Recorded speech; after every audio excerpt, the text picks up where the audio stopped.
The shove came without warning. A tall black man in a navy suit stumbled forward, his polished shoes scraping against the cracked Brooklyn sidewalk.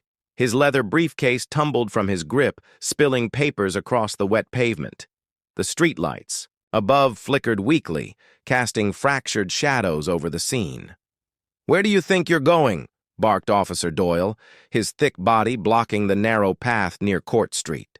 His voice carried the arrogance of a man too used to being obeyed. The man straightened slowly, brushing dirt from his sleeve. His expression was calm, unreadable. "I'm on my way home." "Home?" Doyle scoffed, stepping closer. Men like, "You don't live around here. Show me some ID, now." Two other officers flanked him. Ramirez, wiry and restless, leaned lazily against the squad car, tapping his fingers along the hood. Keller, younger and more hesitant, gripped his baton, shifting uneasily as if he wasn't sure whether he was part of a joke or a fight. The man bent down to gather his scattered papers. His hands were steady, his movements careful, deliberate. Before he could rise, Doyle shoved him hard in the shoulder. Papers slipped from his grasp again, fluttering into the gutter. "Did I tell you to pick that up?" Doyle snarled. The man exhaled softly, but he didn't answer. A few pedestrians slowed nearby. A woman clutching a grocery bag paused, her eyes wide with concern, but she kept walking. A teenage boy at the bus stop froze in place, watching with silent dread. An older man carrying a cane stopped a few feet away, but didn't intervene. Brooklyn had seen this too many times. People looked, but they didn't speak. The man finally rose, standing tall despite the dirt on his trousers and the bruise forming at his jawline. His lip was split from the shove, yet his eyes stayed steady.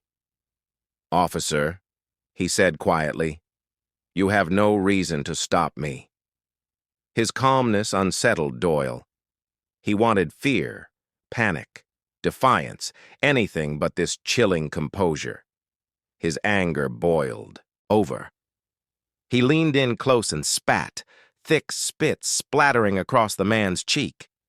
Gasps slipped from the handful of bystanders. Even Keller flinched, his grip tightening on the baton as if the line between duty and shame blurred in his hands. The suited man did not yell. He did not curse. He reached into his pocket, pulled out a clean white handkerchief, and wiped his cheek in slow, measured movements. He folded the cloth neatly, tucked it away, and raised his eyes to meet Doyle's. "I know exactly who I am," he said softly, each word weighted. "Do you?" For a flicker of a moment, Doyle's confidence cracked. Something in the man's tone, his certainty, his poise, felt wrong, dangerous. But pride snapped him back. He shoved the man harder, twisted his arms behind his back, and clamped the cuffs down tight. "We'll see who you are at the precinct," Doyle muttered.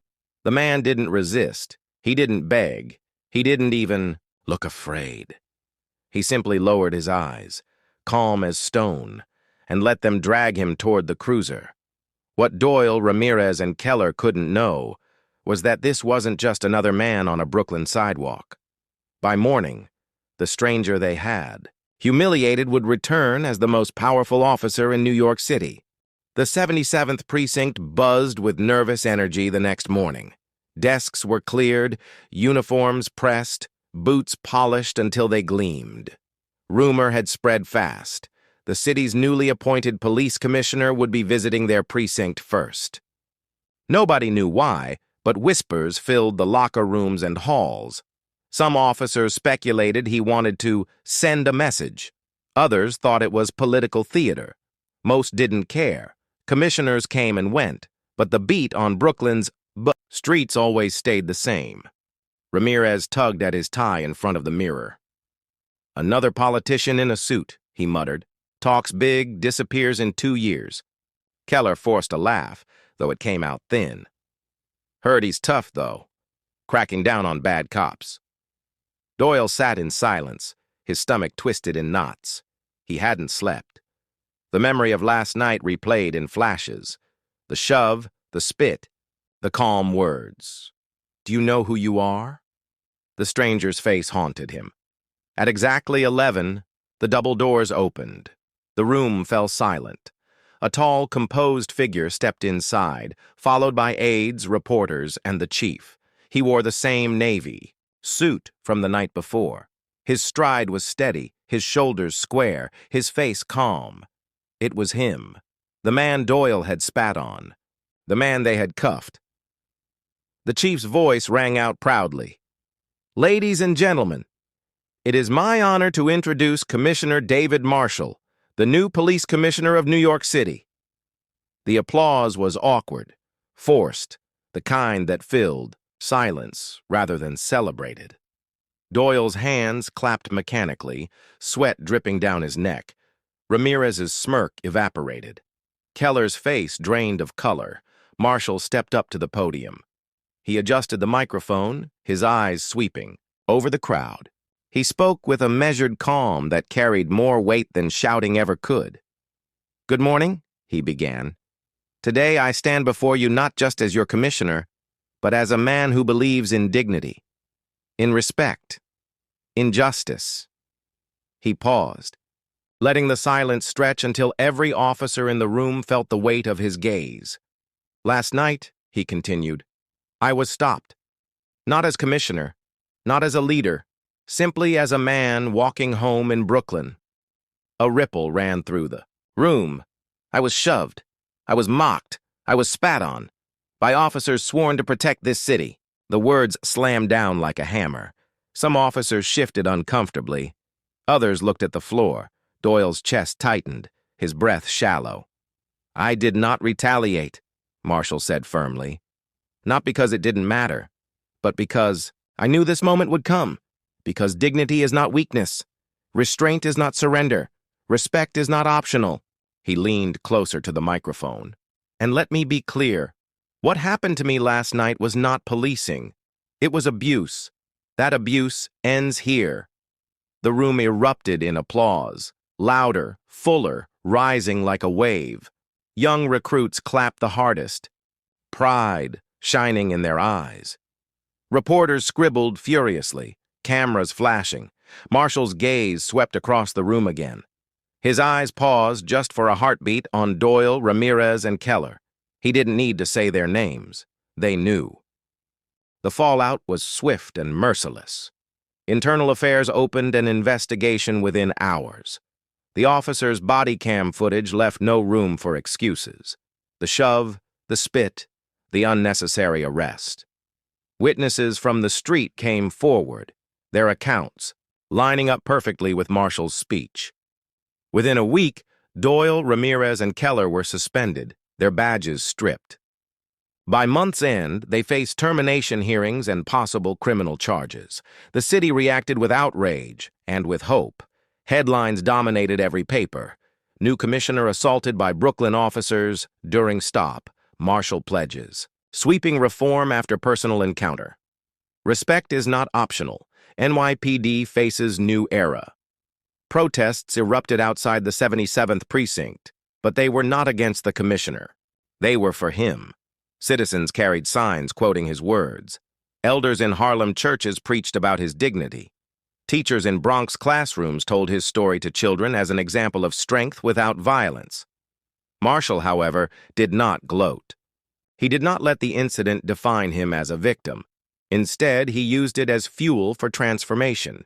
He ordered mandatory de-escalation training across all precincts. He expanded oversight boards with real power to hold officers accountable.